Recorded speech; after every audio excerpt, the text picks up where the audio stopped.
Sirens: history, myth, and meaning. The image most people have of a siren today is a beautiful mermaid sitting on a rock, singing sailors to their doom. It's everywhere, in fantasy art, movies, and even coffee shop logos. But the sirens of ancient myth were not mermaids at all, and their story is far older and more complex than the pop culture version suggests. Sirens began as ominous figures in Greek mythology tied to death, temptation, and the boundary between life and the afterlife. Over time, their form, meaning, and symbolism changed dramatically as cultures retold their stories.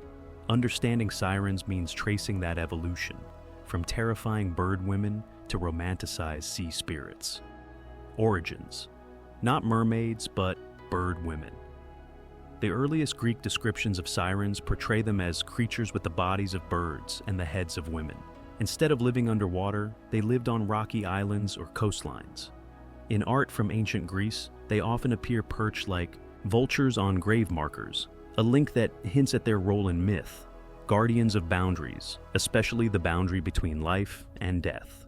Their Greek name, Sirens, may be connected to words meaning rope or entangler, implying they entangle the mind with their irresistible voices. Another theory links them to a root meaning song. Either way, the core idea is the same. Their power lies not in claws or teeth, but in music, persuasion, and psychological lure. The sirens in Homer's Odyssey. The sirens enter Western literature most famously in Homer's Odyssey. As Odysseus sails home from the Trojan War, the sorceress Circe warns him of three coming dangers, one of them being the sirens. Circe doesn't describe them as monsters to be defeated, but as a deadly temptation. They sing of hidden knowledge. They promise to reveal the secrets of the world and the glory of Odysseus's past, and anyone who listens loses control and wrecks their ship on nearby rocks. Odysseus. He wants to hear their song, but he also wants to survive. He orders his sailors to plug their ears with beeswax, while he himself is tied to the mast.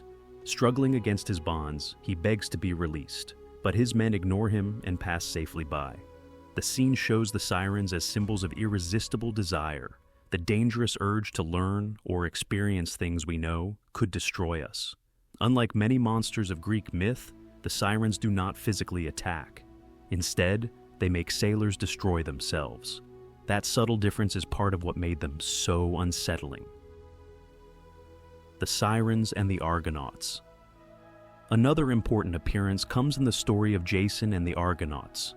When Jason's crew sails near the Sirens' island, the hero Orpheus, the greatest musician in Greek myth, accompanies them.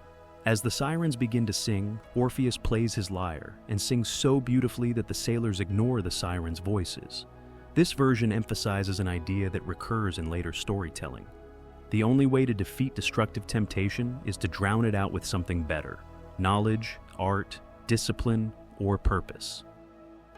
Origins in myth. Daughters of the underworld. Ancient authors disagreed on exactly who the sirens were, but many linked them to the underworld. Some said they were daughters of the river god Achelous and a muse, giving them divine musical talent. Others said they once served Persephone, queen of the underworld. After Persephone was abducted by Hades, they were transformed into bird women, either as punishment for failing to protect her or as a gift so they could search for her across land and sea. This underworld connection explains why they appear on tombs and are tied to death.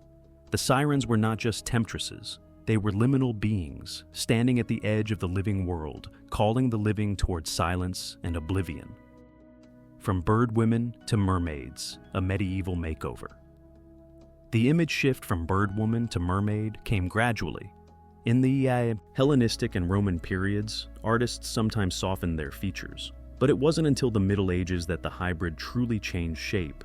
Medieval European artists began to confuse sirens with mermaids, probably because both were associated with sailors, the sea, and dangerous seduction. Manuscripts show mermaid-like figures holding combs and mirrors, symbols of vanity and moral weakness in medieval Christian thought. The sirens now represented sexual temptation, especially directed toward men. Over time, the bird aspect faded almost entirely from memory. By the Renaissance, sirens were almost universally aquatic, and the romantic, sometimes tragic but mermaid became dominant. Sirens in symbolism and psychology. Because their myth developed across centuries, sirens carry layers of meaning, temptation, and desire. In the Odyssey, sailors aren't drawn toward love or pleasure, but toward knowledge, glory, and certainty. The sirens show that even noble desires can become destructive if they overpower judgment. Loss of control. Sirens represent being captivated, losing autonomy to obsession, addiction, or fantasy. To hear them is to forget goals, responsibilities, and reality. Death and the afterlife. Their original ties to graves and Persephone suggest that sirens symbolize the eerie pull of death itself, calm, seductive, promising relief. Art and music. Because they kill with beauty rather than violence, sirens also raise questions about the double-edged power of art. It can inspire, but it can also mislead or overwhelm. Modern psychology even uses the metaphor, the siren call, to describe seductive but self-destructive impulses. Variations and interpretations across cultures. Although sirens are distinctly Greek in origin, many cultures developed similar figures.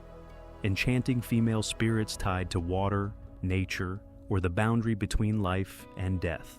Nymphs, lamias, rusalki, and later European mermaids all share traits with sirens. Each culture shaped the idea differently. In some stories, they are malicious predators. In others, they are tragic beings, cursed or lonely, and occasionally, they even help humans or fall in love. This flexibility helped the siren endure. Instead of belonging to one specific belief system, they became a universal archetype. Why their song is so dangerous. Ancient writers never completely explained what the sirens sang, but they left powerful clues. Their song promised knowledge of the future, recognition and praise, and insight into the hidden workings of the world. They didn't lure sailors with romance. They lured them by flattering their pride and curiosity. This is part of what makes the myth endure. Sirens don't force anyone to do anything. They simply reveal a weakness that was already there. The fatal shipwreck becomes a metaphor for choices driven by ego, obsession, or impatience. Sirens and modern language. The word siren eventually came to mean any alluring but dangerous person or thing. When mechanical warning devices were invented in the 18th and 19th centuries, their shrill wailing sound reminded people of mythic sirens, and the name stuck. Ironically, sirens, the devices, now warn people away from danger instead of luring them toward it. We still talk about the siren call of fame, the siren call of the sea, or siren songs of advertising.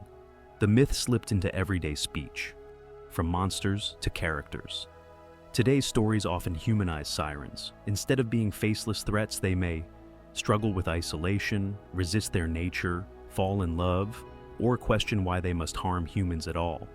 This shift reflects changing cultural attitudes about monsters in general. Where ancient myths focused on boundaries and warnings, modern stories explore empathy and motivation. The siren is no longer only a danger. She is a lens for examining loneliness, identity, and the cost of irresistible power. What makes sirens? Enduring sirens survived thousands of years, not because of a single clear meaning, but because they capture something universal, the fascination with what we know we should avoid. They embody the tension between curiosity and caution, desire and discipline, life and oblivion. They also remind us that myths evolve. What began as grim, bird-like spirits tied to death, transformed into elegant sea creatures, tragic lovers, or mysterious singers. Each generation reshaped them to match its fears and fantasies. Conclusion: sirens are far more than pretty mermaids singing on rocks. They began in ancient Greece as eerie bird women associated with the underworld and the limits of human knowledge.